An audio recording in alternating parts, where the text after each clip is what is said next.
intensity into it and says, bless them that curse you. Go on, do good to them that harm you. And this is really Jesus, which can move all of us. This is the voice of Chitragupta, who says, when you have a selfless thought, when you would rather choose to suffer than inflict suffering on your family, on your community, then Chitragupta presses the adding machine everywhere, plus, plus, plus, plus, plus. You feel so good, Your shares may have gone down, your cholesterol level may have gone up, but you feel so good, so secure, because as the Buddha puts it, this is the law of our being. This is not something that is imposed upon us by a legislator outside who says this is an act of parliament which you shall obey, but in this law, which the Buddha calls dharma, when we love those who hate us, do good to those who harm us, we not only help them, we also help ourselves. So, when Jesus says, judge not, that ye be not judged, it's a marvelous law that he is stating, that when I keep on looking at the drawbacks of people, pointing my finger of criticism at the failings of people, I am going to have the same attitude towards myself too. I'll be conscious of my failings, inclined to dwell upon my drawbacks, and when you learn to forgive them who trespass against you, simultaneously you are being forgiven by the Lord who is enthroned in your heart of hearts.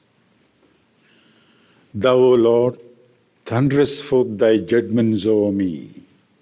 Thou shakest all my bones with fear and trembling, and my soul is very sore afraid. People who are inclined to maintain their separateness, to look upon everybody as separate, they are often people who are filled with great fears. There is fear in separateness, there is fearlessness in unity. I think in one of the Indian stories that I learned almost in my early classes, there is a father who is on his deathbed, and in the Hindu tradition, he sends for all his children who have not been loving one another well. He is not able to speak, and he wants to convey this supreme lesson that unity is strength, division is weakness.